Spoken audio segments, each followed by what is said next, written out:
Hi. Hello. Just making sure this is working. All right, I'm setting it up. I'm in the gym, so I hope it's not too loud. I can hear you fine. Perfect. You're up. Awesome. Well, I am good to go. Hi, everyone that's joining. Thank you. Hi, everyone. Big turnout. It's a lot of people. Um, so I guess the first thing I have for you is probably the most important question. How are you doing today? I'm good. I'm doing well. How about yourself? I'm in Rhode Island, so it's kind of a rainy, humid, hot day. I'm at the gym right now, just wrapped up for the night. Where are Yeah, you? I'm in New York, so it's kind of the same weather. Gotcha. Yeah, It Cornell. was it was hot and miserable all day, past 2 days, and then it's been raining. But I'll take rain over humidity. Same, exactly. So I've told people they can ask questions if that's okay with you as Yeah. we go. Well, obviously you're going to lead the way, but just if anyone asks, we'll both try to keep an eye on it. So I'm ready when you are, however you want to start. Well, I guess the how you're doing was the start, but I guess we can. Yeah. So what? I know you're in Rhode Island right now, but where are you from, and what got you into strength training? So I'm originally I kind of grew up all over. My mom and I moved around a lot, but I'm originally from the North Shore of Massachusetts.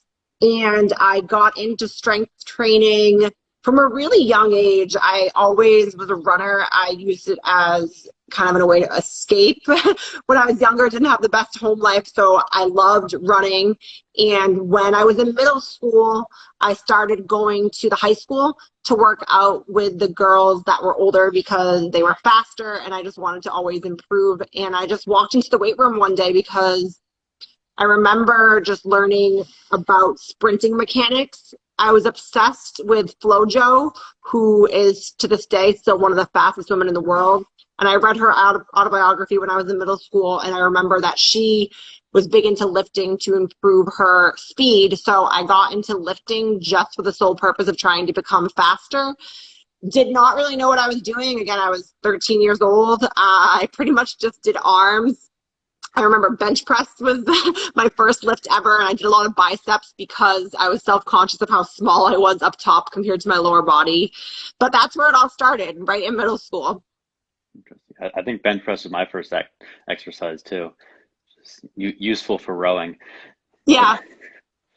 Um, so right now you are a middleweight strongwoman, 3 times third in the world. So why, I guess you went from track to, did you go straight into strongwoman or do you have anything in between? No, so I was set. So one of my goals, I've always been a very goal-oriented person. And one of my goals when I was younger was to be the first person in my family to go to college. So I was pretty much set on running. I knew that I had a natural talent as a sprinter. However, my junior year, right when I was starting to get recruited, I had a nasty, nasty hamstring tear, full off the bone. And it was kind of my first like really big upset athletically. So I started researching. I was still very determined. Like I want to be a D1 athlete. And I knew that was going to be my ticket to paying for school because my parents were like, we're not signing a loan. Very old school Italian family, kind of figured out fend for yourself.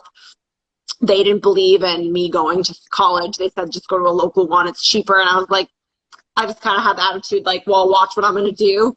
So I started doing some research and I found out that they pretty much, if you're athletic and willing to wake up at the crack of dawn, hand out Division I rowing scholarships.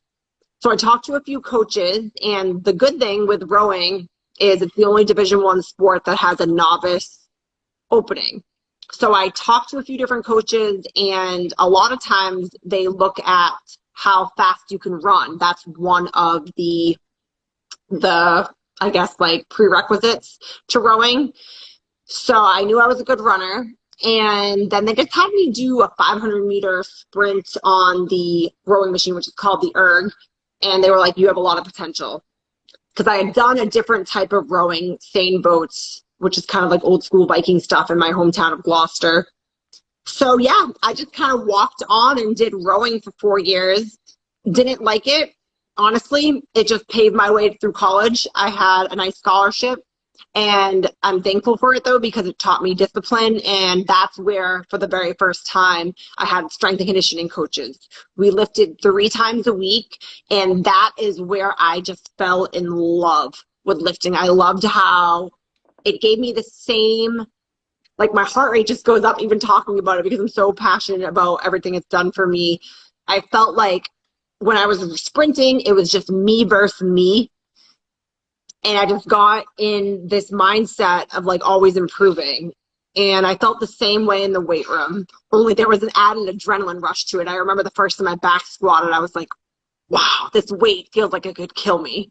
So I just, yeah, I fell in love in college. And then my junior year of college, I was working at a gym in the summer and I saw they had something called Boston's Strongest. So I did a novice strongman competition. No idea what I was doing. And the rest is pretty much history. That was in 2013. I did my first competition. Interesting. So did you row, do scull or you do sweep rowing? I didn't scull or sweep. We had the standard 8 and 4 people rowing, and I was starboard. I could do port too, but I was better on starboard. Hi, Jeff. Um, so I also rowed in high school and middle school, so I know your pain on that.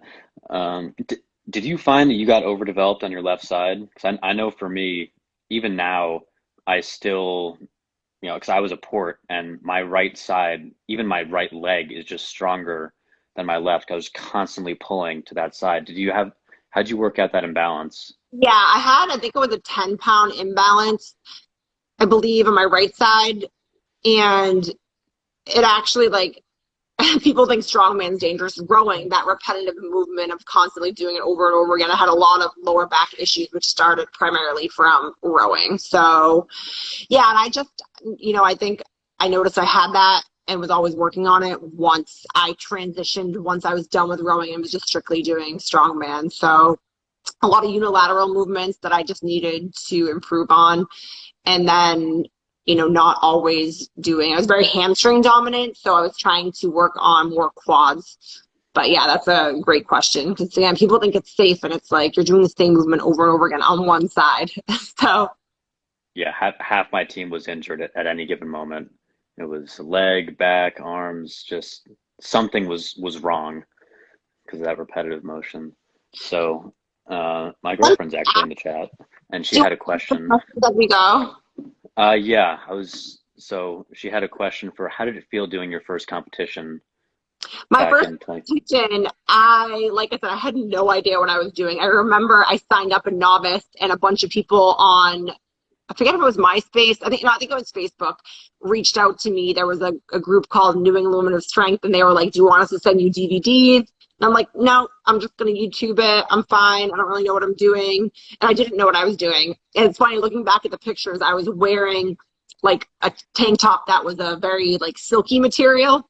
So the implements kept slipping. I actually ended up taking first, which I was really surprised by. I think there was 6 women in my class. But again, I think the rowing mentality and my sprinting mentality of just being able to withstand pain, because there was I remember there was a max distance event, an axle, clean and press, a yoke, and stones. And the deadlift I knew how to do. Clean and press was easy because we had done things like that in college. Deadlift was fine. Yoke and stones, and then max sandbag. The stones were hilarious because, again, I never touched it. And looking back at those pictures, it's cringeworthy. But I definitely had fun and was hooked. And that's when I decided. So I did that my junior year of college in the summer. So it gave me motivation to, when I went back to rowing, I had 1 more year. I wasn't going to quit. I really wanted to. I did not enjoy it anymore. It was kind of like going to a job that you hated every day. But I knew it was going to keep me in shape. I knew I could leave college without being in debt. So I saw the end mean. So as soon as I graduated, I'll never forget. I graduated college June 2014. And literally the next day, I signed up at a gym called Total Performance Sports, where there was Nick Camby, who you interviewed earlier. He went there. Eric Dawson worked there. who's a pro strongman in the super heavyweights before opening up his own gym, Titan Barbell. And it was just a great, like every Saturday we all trained together and the community was just huge. And I called it Road to Strongwoman, and I trained that summer, did my first open middleweight, won, went to nationals, which I wasn't going to do, but Nick Canby and a few other people that went there convinced me, like, just go. So I went and actually qualified for the Arnold. And literally it was just like, for a couple years there, it was just my only focus, and I love it. Now I'm kind of on a different side of things. I do a few different sports now. I'm actually in prep for something right now, but I'm keeping it on the low. I'm keeping it from social media. So yeah, it's open to every single opportunity pretty much in the world for me, and I'm literally eternally grateful for Strongwoman. I love it. Well, you and I mentioned this to Nadia Stowers as well, who I interviewed on Friday. You guys are right on the cusp of strong woman, emerging into that bigger stratosphere. Like for your world podiums, you were twice at OSG and one at Strongest Woman in the World, right? So Strongest Woman in the World is a completely different organization than what people think of, like someone like Donna Moore or Andrea Thompson, that official strongman games, right? There have been a lot of different federations trying to create a strong woman category, right? Yes. And in my opinion, I feel like Strongman Corporation, that's where we were granted our pro cards, and that's where I did America's Strongest Woman last November, but prior to that, my biggest contest was in Norway. And it was the first time in history that it was just women, lightweight, middleweight, and heavyweight, had our own pro show, our own venue. We were in Norway on these beautiful pieces of equipment. It's called the Hayfor Hotel. I'm probably not FEFOR Hotel, FEFOR. They hosted it, and some of the big names in strongman have been there on the same implement competing we were. So that was my first really big show. So it was, no, my third big show, excuse me. But I mean, in terms of like how we were and why I stay loyal to Strongman Corporation is just because of how they treat us. But it is tough to keep up with all the different platforms that there are. Yeah, and that was 2018, right? August 2017. 2017, okay. So, for reference, the world's strongest man was 1977. It's taken a very long time to really push into the strong woman side of it, because I think the first world's strongest woman was 2003, and they haven't held it consistently since then. I mean, obviously they didn't host it in 2020, but what do you credit with the rise of not just strong woman, but also weight class strongman and strong woman?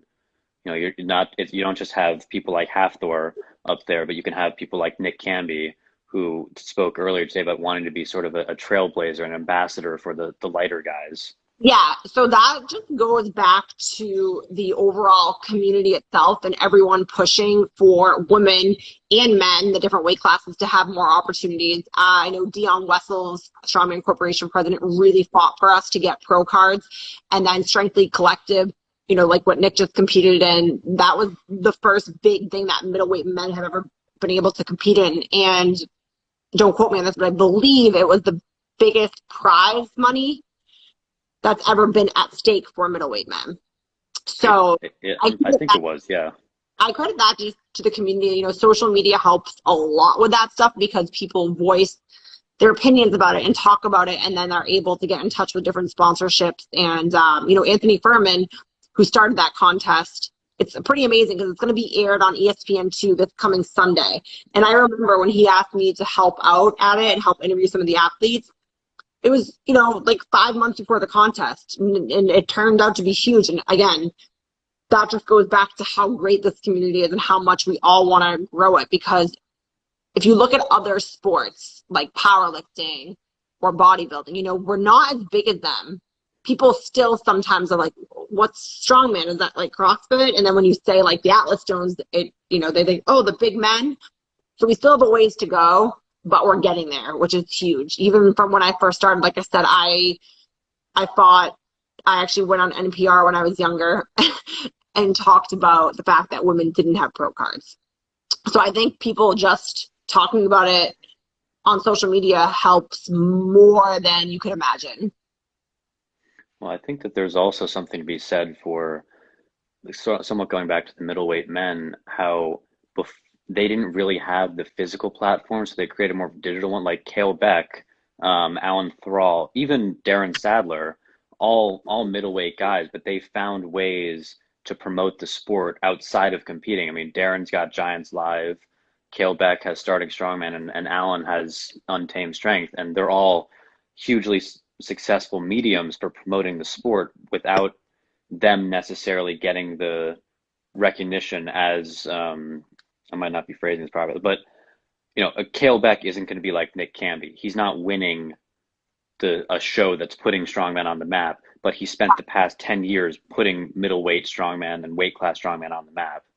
Exactly. And that's another thing with strongman is you can't, I always tell people going into it too, it's like, do this because you love it. Because I can promise you everyone in the sport, if they have a pro card, they love it because there's no way you'd be able to make a living off of just it. Even when I won world shows, it was barely any money. I made a living off of it because I wanted to. So, coaching and seeking out other opportunities, but it's not like, and I'm not afraid to talk about this still. I still, heavyweight men can win the Arnold or win a big show, and that's a big chunk of money.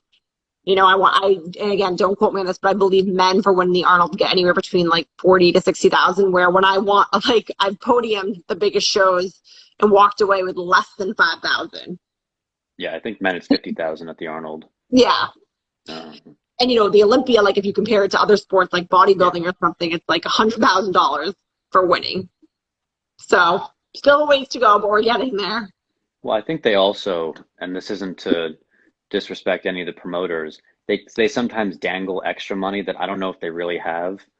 Like, for example, at the Arnold, when they talk about, oh, if so and so lifts 501 kilos on the elephant bar, there's an extra $50,000, and realistically, no one's going there to pull 501. So Yeah.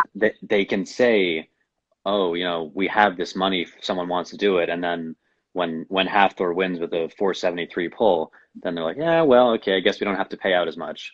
Whereas, which is what I like with what Anthony Furman's doing, and Brian Shaw as well, with his Shaw Classic, is I think there's coming up to a point where there's a better distribution of resources to the athletes, to people like you who are, deserve to be paid more. And I think that change is coming, and Strongman Corporation is definitely on the forefront of that, as well as Strengthlete. I don't know if they're still on here, but I remember reading the article when the clash was announced, and it was amazing. It's who could think of something like that? I know. And I hope it's, I do feel confident that it's going in that direction, but people sometimes will ask me well, why aren't you competing? And it's well, I'm almost 30. I'll compete again, but I'm not risking putting my body through that without a lot of money. And again, I love it. I always want to compete, which is why I don't compete as much anymore, because I want to be healthy and doing it when I'm 50. But it's other sports are offering me more money. So what I'm trying to do, and I'm always very open with this, I'm doing other sports now, like Super League, physique competitions, tactical games, etc., because I want people to know who I am, because I'm going to go into the same mindset no matter what sport I'm doing, so I can help put strongman on the map even more. And that's why I love to judge, and with Strengthlete, I do some of the coaching, and I also always help, I was interviewing some of the athletes. And that's because I believe in the sport and I want to put it on the map. And that's what I feel confident anyone, like I said earlier, any pro will say the same thing. They're going to do what they can because they love it to help promote it. But I'm going to fight for more money. And I'm not, that's why I'm coming on live, and I'm not afraid to say it. That's sometimes why I don't do contests, because again, I killed myself for not much money, and I don't want to do that until there's more money on the line. Well, it also encourages people, for example, I know my girlfriend looks up to you because she's also a middleweight strong woman. And so to know that someone like you cares enough to advocate for these kind of things, to volunteer at shows, to coach for Strengthlete. It shows that there really is a future in this sport, and with the improvements that are being made to it, even though it's not perfect yet. And perfect is such a strange word to use, but as it's getting in that direction, people like you and Nick and Anthony and Brian as well are really pushing it to that level where, it's legitimizing the sport, I think, even if certain people who go on rants on Instagram might say otherwise. Yeah, like I said, it made leaps and bounds, but it's still not anywhere where it needs to be. And I think that the middleweight men with, Clash on the Coast, them being on ESPN2, and them, having a $10,000 prize pool is a great start. And Anthony wants to do the same thing for the women as well. So hopefully it's there, because I've talked to a lot of my other middleweight pros, and we all say the same thing. It's like, we have these injuries we're dealing with. And I know, like, the standard right now, I compete anywhere from 170 to 180 pounds. The standard for a deadlift is 600 pounds, pretty much. Pressing 250 pounds. So if you think about that, that's impressive, right? But in order to get there and train like that, it's your whole life. And you just have to be willing to accept that, you're always going to be sore. Your back is never going to really feel good. And I've talked to other women who have actually put off, like, starting families and put off big life things because they want to still compete. And at some point it's like, all right, well, is this worth it? Is it not? And I would gladly not be able to walk and reach that goal of deadlifting. But again, not for $3,000. If we're talking anywhere like $50,000, $60,000, yeah, I'll do that if I can live off that. But Well, one of the things Nick mentioned earlier is that he somewhat leads a dual life, where he has his life outside of strongman in, the corporate world, and he has his life as a top competitor. But so how do you balance the two, or do you not? Do you just stay in one world and with coaching through Strengthlete and your own personal programs, or how do you balance or not balance the two? I struggle with balancing it. Whenever I've been competing at the pro level, I've always had a corporate job. Luckily, Strongman Corporation now pays for us, at the pro level when we are flying out somewhere. But again, it's like, you have to take time off of work. It's a big deficit there with money. I work pretty much for myself right now, so I'm still trying to figure all that out. But Strongman has obviously helped me, because I cater to, coaching people that want to do strongman, and cater to, like, I think what we're doing with Strengthlete is going to be huge, because you can access so many different types of coaches. And I think that's what's really cool about strongman too, is so many of us come from different backgrounds, especially on Strengthlete. There's me, I was a rower. There's Matt Mills, who has more of a bodybuilding. Oh, he doesn't do he's doing bodybuilding now, but he comes from, actually, to a background was besides powerlifting, but he owns a gym, went to school for this. And then there's Nick Canby, who comes from a wrestling background. Just so many different walks of life. So I think what we're doing with that and having Anthony to back it, it's going to be pretty exciting what we can do. I mean, the level of talent that Anthony has been able to assemble with, I don't know when he reached out to you specifically, but you, John Hack, Nick Best, Lauren Chalet, Nick, I think Casey Romero is another one of the coaches, right? Mm-hmm. And we're diverse. That's what I like about it. It's very diverse. Right. You have someone like Nick Best who's been competing longer than most competitors at World's Strongest Man have been alive. Oh, yeah. I think his first contest, he said, was in '86 or something like that. Yeah, there's such a wealth of knowledge here. And I don't know if Anthony was just sitting around during the pandemic and had the idea to do this or not. We don't chat frequently. But come on here, I'll tell him. That's a great question. I would love to know too. I'd love to have him on here. It'd be really interesting to talk with him. But yeah, I think what you guys are doing is interesting, and I think it also speaks to strength as a whole coming together. I mean, you have different arguments of different people, like you had the belt cleans and stuff like that, but as a whole, people are kind of progressing towards recognizing the weight class strongman, recognizing the strong woman. OSG just played in a 73 kilo weight class, which from my perspective, that was ridiculous. The weight jump between middleweight and lightweight women's is what, 180 versus 130 pounds. That's too big of a gap. I It's agree. insane. It'd be like if Tommy Lavelle was going up against Nick Camby. You know, both great athletes in their respect, but it's just a huge weight difference. Yeah, I know. And that's what I hope to accomplish. I'm really excited for Sunday with the Clash of the Coast airing on ESPN too, because it's nice when they put it in perspective, because it's like, yes, it is impressive when you're watching people lift heavy weights, but I think it's more impressive, and I think it can relate to the public eye if someone doesn't know anything about strongman, if they put like, this man is lifting 450 pounds over his head and he weighs 231 pounds. Like, to put it in perspective like that, because oftentimes the women and lighter men are doing more relevant to their body weight. Yeah, I mean, I think Naramu Ahipen, his axle record is 365 pounds, which not every heavyweight strongman can hit that. And I mean, a lot of them can, but not everyone. And I think his stone record's 200 kilos. That's the second to last stone at World's Strongest Man. And he weighs, well, he weighs in at under 200 pounds.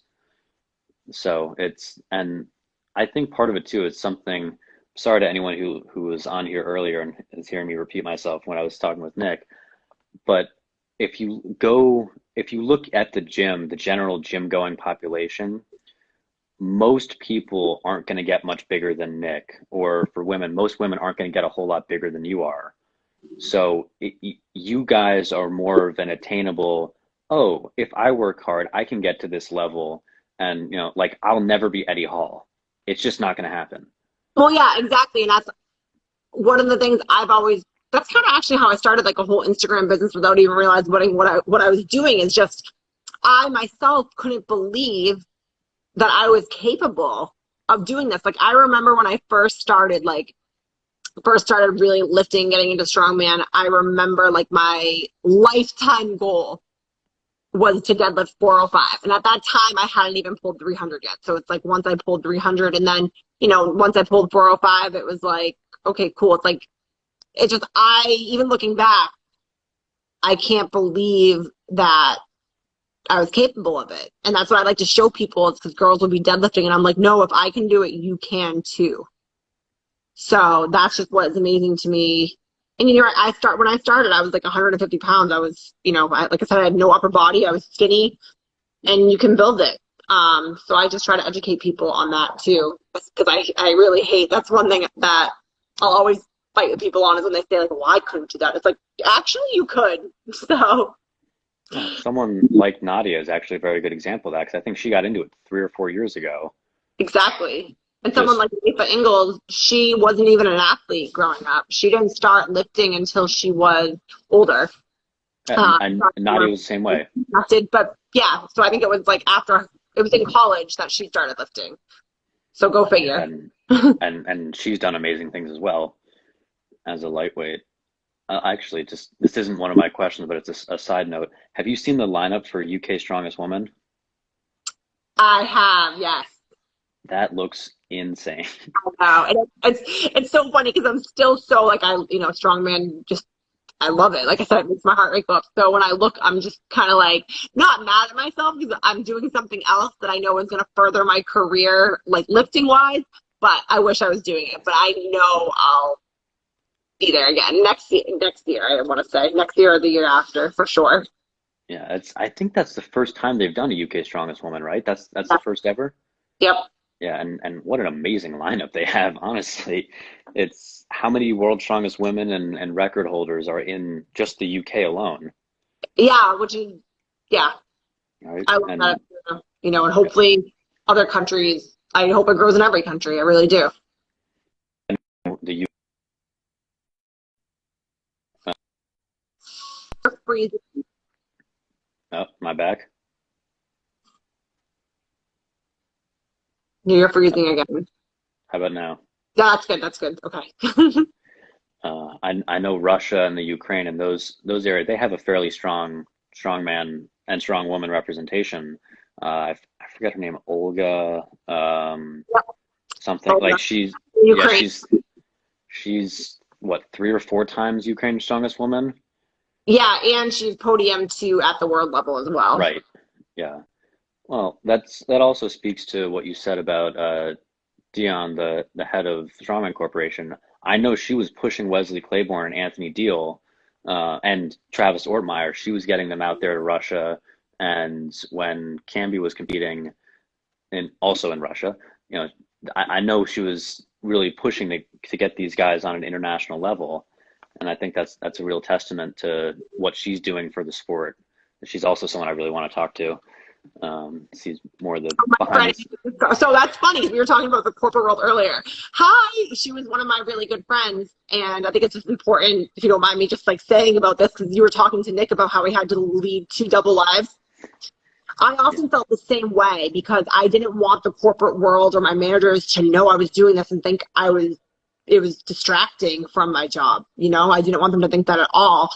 So often, like anything, I just went into work with the same attitude I did as an athlete, like where I had to, try and win and try and be as good as I could. So it's funny how that works though, because now if I ever go back to the corporate world, I'm so nervous because I'm like, people are going to Google me and see what I do and not want me. So it's just funny that, we were talking about that earlier. Yeah, I work in a library and carry boxes all day. They love that I do strongman. Yeah, I'm sure they do. They're like, "What are you doing at the gym? Yeah, pick this thing up."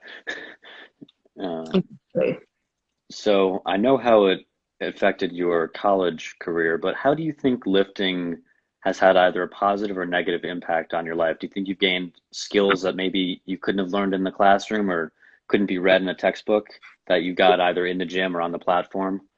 Yeah, great question.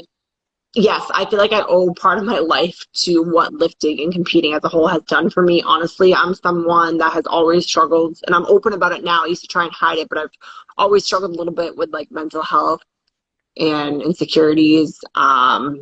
Especially once my body first started changing, just the common accusations of feeling like I never belonged anywhere, feeling bigger than everyone. And it's helped me, and my attitude just really, it's taught me really not to care what anyone thinks. And it's also given me confidence. Like I said earlier when I was talking about my lifetime goal to deadlift 405, I never thought I'd be able to do that. Once I reach a goal like that, it's like, okay, what else can I do? So I apply it to almost every aspect of life. And that's what my personal goal, like, so my training business, my personal goal is to strength can do for their quality of life. And I know it might sound a little bit corny, but it's true, because when you find what you love, and it doesn't have to be lifting, it can be anything. It can be running, it can be just doing something you love, but just showing what it can really do for you when you actually believe in yourself, because so many times people don't. And again, it's just, I never in my life thought I'd have the confidence to start my own business. And it's literally because of lifting. So I feel like You've written a lot, because I read all your captions, about being a female strength athlete as opposed to just being a strength athlete in general. Do you think part of it is the stigma? Some people won't accept strong women, strong space women, not just strong women as a sport. Do you think that's affected you? I'm sorry, you froze again. So all I heard was stigma. It's when you're moving, you could just, I'm sorry, just when you seem to move around, it seems to freeze. All right, how about now? Yeah, stay still, Okay, stay still. sorry. Do you think there's a stigma that some people still can't seem to accept, that there are strong women who exist, and not just strong women as a sport, but just strong female individuals? Oh, absolutely. And I think it's gotten a little bit better because of social media, more people educating, and it's almost, I hate to use this term, it's almost like it's fashionable to be in shape now and have a little bit of muscle, but there's definitely still a number of people, men and women, that are intimidated by it. And I hear about this when I have clients on are getting into training. And they ask me, like, my so-and-so at a family event said a comment about how I'm getting too big. So it definitely still exists. I think it's gotten better, but I think it'll exist, especially like other countries. If you look at I don't want to say anything political, but if you look at other countries, it's still very much frowned upon. In some countries, women aren't even allowed to go to the gym or show their bodies at all. So who knows? Who knows if I don't think I'll be alive for when it's completely normal, but I'm going to do everything I can for it to be. Would you say that's one of the things that drives you is sort of helping people understand that strong women exist, and maybe it's not necessarily the future in an absolute, but that sort of coexisting of, there's strong men, there's strong women, and people are able to walk their own paths. Do you think that? Yes, and that does drive me. That's if I can die and at least impact people to show that they can do what they want, then I'd view myself as successful. And because so many times, again, people just doubt it. And I feel like, people stay in situations they're not happy in, and it all goes back to confidence and not believing in yourself. I have to remind myself, just because I'm talking about it now and I might seem like I'm confident and stuff, it's only reminding myself that I can do that. Like every single day. I mean, every day is a battle in my head. I work for myself, just take the easy route and go back to the corporate world. Because I'm dealing with like the public on Instagram, and I have definitely toughened up, but like some days I just don't want to go online and hear how ugly I am or hear how fat I am. And I know it's not true, but it's like some days it just gets to you, and that's what happens when you're sort of in the public eye. So, do you think that Instagram has been beneficial towards helping promote this? Because obviously there's negativity on here. You that's why I follow the You Look Like a Man blog and see all the crazy stuff that people say. Honestly, it's ridiculous. People are still saying stuff like that. Isn't it ridiculous? You wouldn't even imagine what my DM said. I don't post any of them, but I think Instagram has done like in pros and cons, definitely more pros, because it opens the door up for people to be introduced to lifting in general and being not as intimidated to go into a weight room. And that's like the biggest compliment I can get when people tell me, strangers on the internet say like, oh, because of you I went to the gym. Like that to me means everything. So yeah, like anything, there's going to be positives and negatives, but I certainly think that the positives have outweighed the negatives. Yeah, when I was talking with Nadia on Friday, actually, in hindsight, I felt bad because I was talking about putting her strength in perspective, and how she can axle press, or I guess block press 220. I was talking about how the average man is about 190, and realistically, she could put a guy with a backpack on over her head. And then I was thinking about that again. I was like, that's one of the creepy things that people message women. I probably wasn't a good example to use. Yeah, that's one of the creeps, like the lifting coaches. But again, pros and cons to everything. Yeah, And I felt really bad when I realized that. I was like, that was such a bad example. okay, yeah, pros and cons. I think what worries, what I always want to fight for is I don't care. Like you can give me all the mean comments in the world. I don't care. It doesn't affect me anymore. But I hate when I see, like, if I have clients that are just starting out and like they get their first negative interaction and they show me like this happened to you, and seeing how it affects them. Like I remember one client in particular just started strongman, and she got like a comment, something about how careful, like you're starting to look manly, and it affected her. And stuff like that just makes me so mad because it's like, what is this person doing on the internet? And yes, they're trolls, but I have to be sensitive because I don't care, but other people do. So I get really sensitive about that. I don't like when I see it happening to others. Yeah, I mean the people who are making those comments are never going to be as big and strong as can be. It's Exactly. So, but it's that's kind of the trick with the internet is people can hide behind any any username and say whatever they want, and you can't see who they truly are. You can exactly. I call it keyboard warriors. So yeah. that's, yeah. But like anything, if you compare it to like celebrities, and tabloids, it's anything. It's just on the internet these days versus print. So it's quicker. But yeah, I think it's an important conversation to have. Yeah, I mean, I think every time I've gone in the supermarket for the past 12 years, I've read that the Queen of England's dead, you know. So you take everything with a little bit of a grain of salt. Exactly. So I guess you said you're almost 30 now.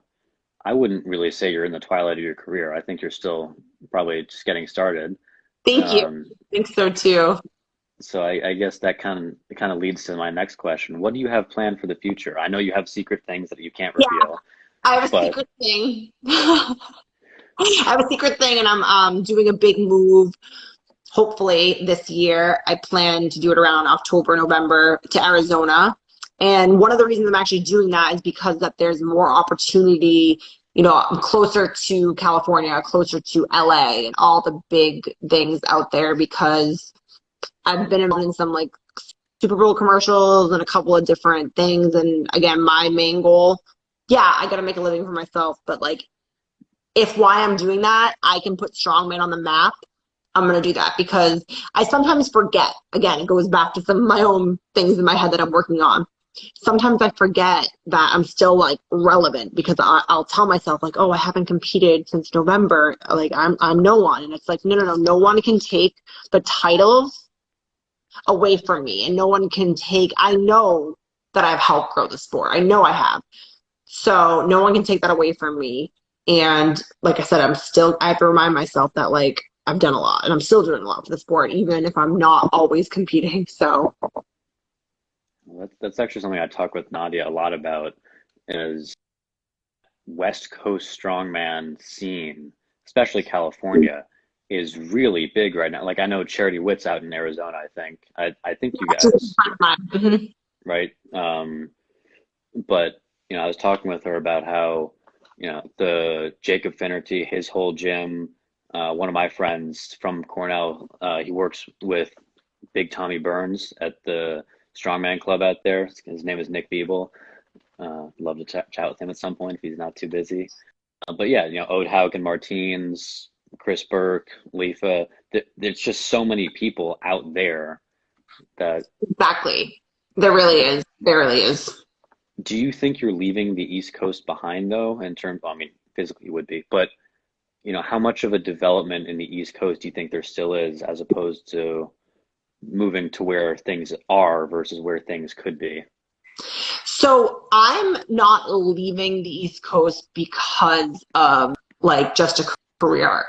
I want to do it because again, I think it goes like I kind of relates back to what we were talking about earlier, like has it given me confidence? Because I want this is gonna force me to grow because it's an uncomfortable thing. Like I don't have any family. I won't be able to just my family's only 2 hours away right now. If I want to go see them, I can. I'm doing it because I want to put myself in a position where it's like a new beginning. I have to kind of start over.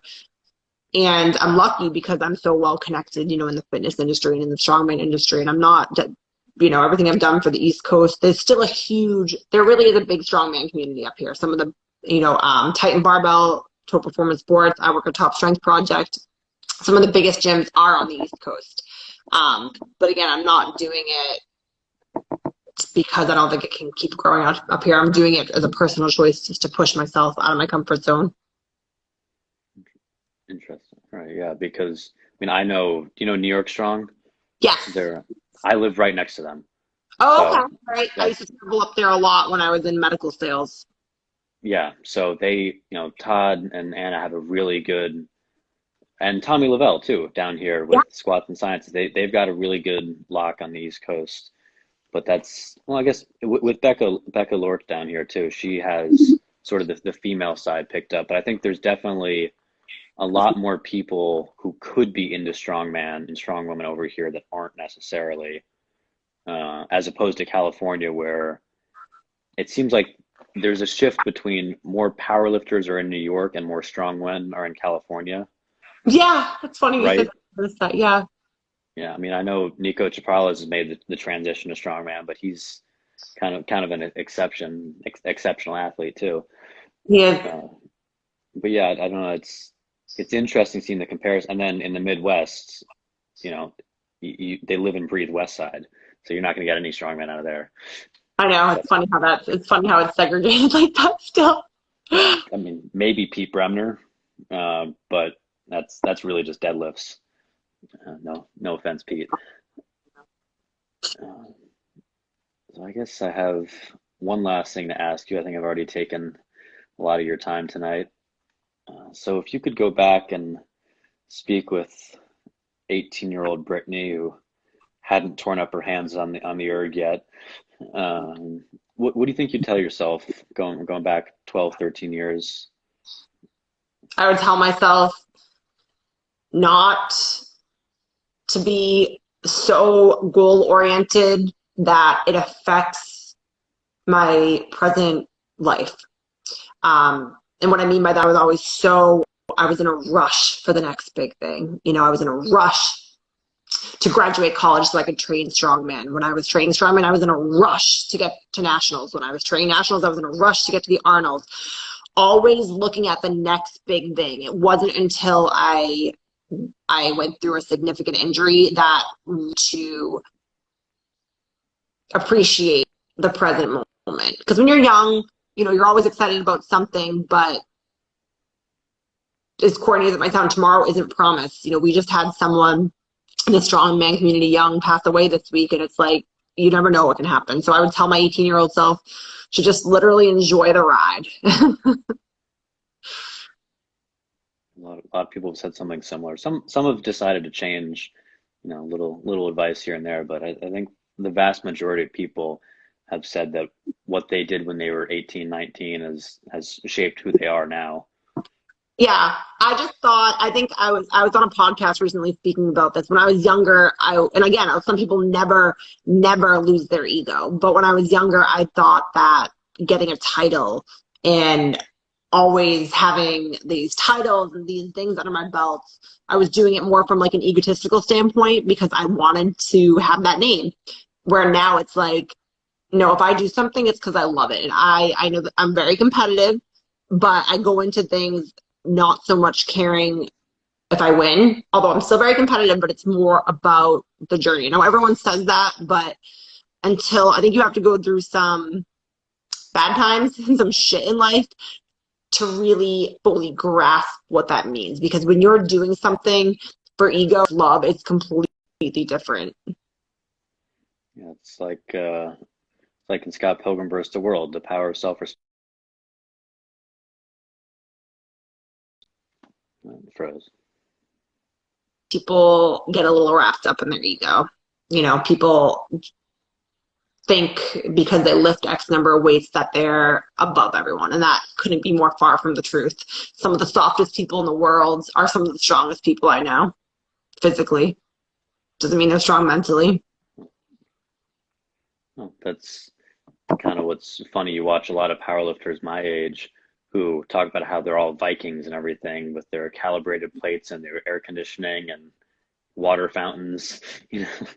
I saw a quote one time and it said like, just because you're super lean, disciplined doesn't mean you're tough. It's, it's the single parents working 5 jobs to make ends meet that are tough. And until, and if you can really grasp that, then you understand that like every day is a gift. So.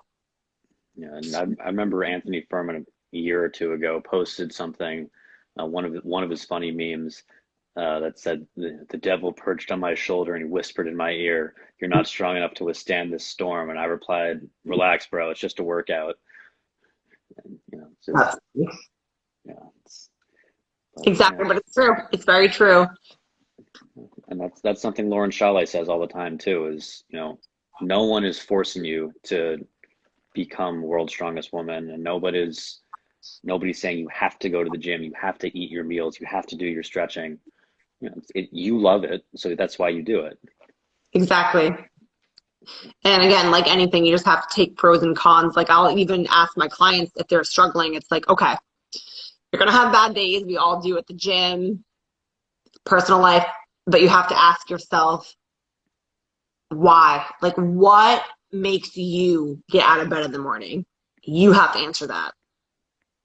And it's fine if it's not competing.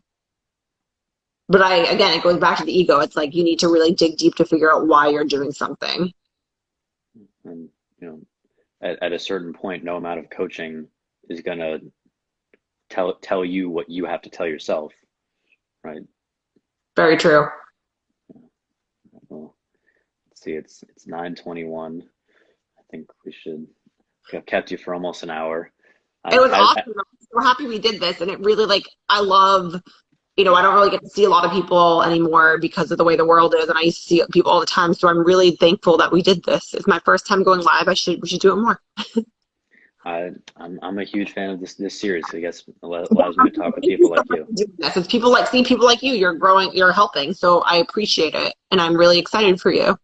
Well, thank you. Best of luck in your secret projects. Thank you. And Have an awesome night. you too. Thank you. Thanks for Bye. coming on. Bye.